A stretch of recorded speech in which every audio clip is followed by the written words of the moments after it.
पृथ्वी को रक्षा करने केवल धर्म को भी नुह परिवेश को रक्षा करने जिते परिवेशविद माने जन्म ही आमको बंचई रखा जो माने विभिन्न प्रकार औषध तैयारी आमे एमिति कि कृषक शिक्षक चिकित्सक रक्षक ये समस्ते ये चारोटी महाशक्ति को नहीं ये संसार चली आज भी पृथ्वी रे जो माने धर्मर कथा प्रचार करुचंदी भल कथा प्रचार ब्राह्मण जो माने युद्ध करिया पई आज देखो लक्ष लक्ष सैन्य मरीगले रूसिया यूक्रेन तथापि युद्ध सरू नहीं सेटा होची सेई माने होचंदी आउ गोटे अवतार तेणु ये सबू कथा चिकित्सक रक्षक जय जवान जय किसान जय विज्ञान ये सब जो कथा ये सब होचंदी सही कथा तेणु का किए परिवेश रक्षा करने को आसी किए युद्ध करने को आसी किए भारतर स्वाधीनता स्वाधीन आने भारत वर्ष में हसी हसी फांसी कुंड झुली पड़ी ये सब होचंती से जगन्नाथंकर सधार नाम का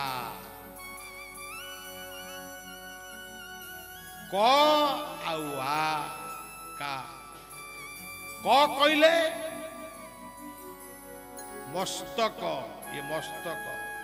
ये मस्तक विजय कौन अच्छी बुद्धि अच्छी विवेक अच्छी ज्ञान विचार सबू तो अच्छी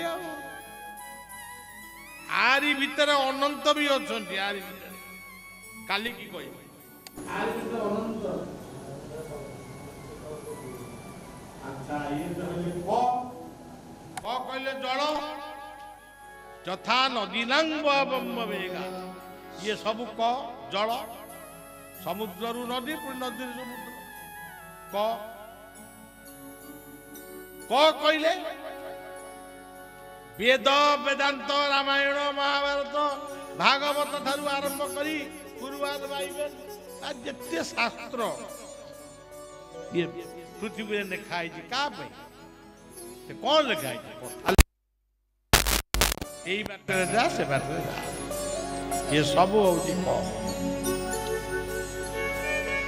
कहले आज ये बर्तमान कौन चलती जगन्नाथ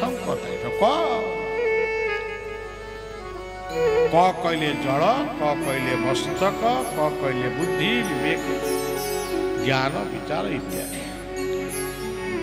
आ कहले ये सब कथा चली कहा आदित्य नाम हंग विष्णु ज्योति संग्रमीर मरीतिर्महुता नक्षत्राणां सूर्य आउ पृथ्वी जदि न थाते ये कथा कौन है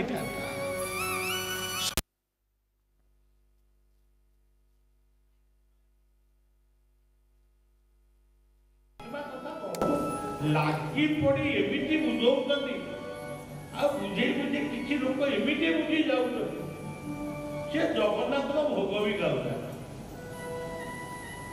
तुलसी पहले बड़ी खाइले ए तुलसी का गोटे औषध कौन ताको कहबो ताको पई जदि गोटे केस पूजा तारता हे पारता तार गोटे आईन कानून देले गोटे कौन कथा कौन देखि कौन करता जो मैंने जज मैंने विचार करेंगे सी पुणी आत्मज्ञानी होता दरकार ज्ञान अर्जन कौन बुझे तेणु सज्जन एगुड़ा कथा आत्मा वाला बुझौ अरे ये कौन से आत्मा को बुझौ आत्मा शब्द अर्थ होते अति मिछ से आमर आमे तेणु आदित्य सूर्य एवं आ कहले आत्मीय सुजन आ कहले आत्मा ये सुंदर जदि ହଉଛି ତାକୁ ଯଦି କହିବା ତା ଆତ୍ମା ତ ନିଆଁରେ ପୋଡ଼ି ହୁଏନି, ଜଳରେ ଓଦା ହୁଏନି। ଆମ ଗୀତାରେ ଯାହା ଅଛି ନୈନଂ ଛିନ୍ନତି ଶସ୍ତ୍ରାଣି ନୈନଂ ରହତି ମାମ ଲେଖା ହେଇଛି। ଆଚ୍ଛା ଅସ୍ତ୍ରରେ ହାଣି ହୁଏନି। ଆଚ୍ଛା ଆମେ ଜୋରରେ ଟେକାଟା ପକେଇବୁ ତମ ମୁଣ୍ଡରୁ ରକ୍ତ ବୋହିବ, କାହିଁ ଦୌଡ଼ିକି ପଳେଇବ। ତେଣୁ ସଜ୍ଜନ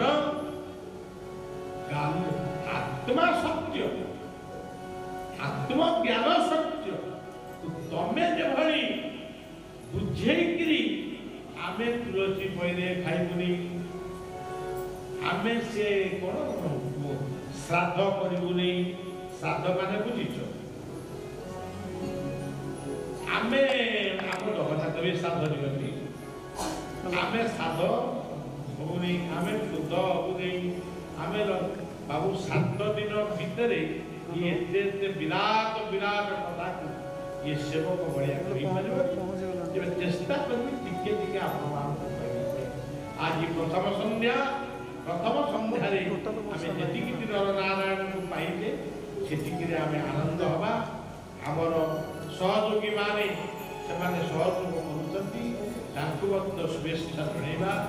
ଯେଉଁମାନେ ଆମ ଅନନ୍ତ ବଳିଆ ପରିବାର ହଉ ବା ପୁରୀର ଅଧିବାସୀ ସେମାନଙ୍କୁ ଶୁଭେଚ୍ଛା ଜଣାଉଛୁ। ଯେଉଁ ସେବକମାନେ ଆମ ପାଖରେ ଅଛନ୍ତି ବା ଆସିବେ ସେମାନଙ୍କୁ ପ୍ରଣାମ ଜଣାଉଛି। ଇଏ ପୁରୀ ସହରରେ ସମସ୍ତ ମଠ ମନ୍ଦିରର ସାଧୁ ସନ୍ଥ ମହାତ୍ମା ପୁରୁଷମାନଙ୍କୁ ପ୍ରଣାମ ଜଣାଉଛି। ଏବଂ ଆମର ଇଏ ହୋଟେଲର ଯେଉଁ ରୁମାନି ଗୋଟେ ନାଁଟି ସୁନ୍ଦର, ଇଏ ବିଷ୍ଣୁ ବାବୁଙ୍କର କଥା। ଏଠି ଯେଉଁମାନେ ତାଙ୍କର ଅଛନ୍ତି କର୍ମଚାରୀ ସମସ୍ତେ ସେବକ, ଏମିତି ଜଗନ୍ନାଥଙ୍କ ସେବକ, କିଏ କାହାର ସେବକ। ଶେଷରେ ଯେଉଁମାନେ ଆଜି ଆମର ଇଏ କରୁଛନ୍ତି ମାନେ ଯଜମାନ ହେଇଛନ୍ତି ଯୁଗଳ ବାବୁ, ବଜରଙ୍ଗ ବାବୁ, ମୁକେଶ ବାବୁ, ଏ ସମସ୍ତଙ୍କୁ ଶୁଭେଚ୍ଛା ଜଣାଉଛି। ସହଯୋଗୀ ମାନଙ୍କୁ ଶୁଭେଚ୍ଛା ଜଣାଉଛି। ଆଉ ବଳିଆ କହିପାରିବ ନାହିଁ, କାଲିକି କହିବ ଆଉ କାଲି କହିବ କାଳିଆ କଥା ଆଉ କାଟା ଯଦି ସରିଥିବ ଆଉ କହିବିନି। ଏ କା ପାଖରୁ ସୁନ୍ଦର ଚର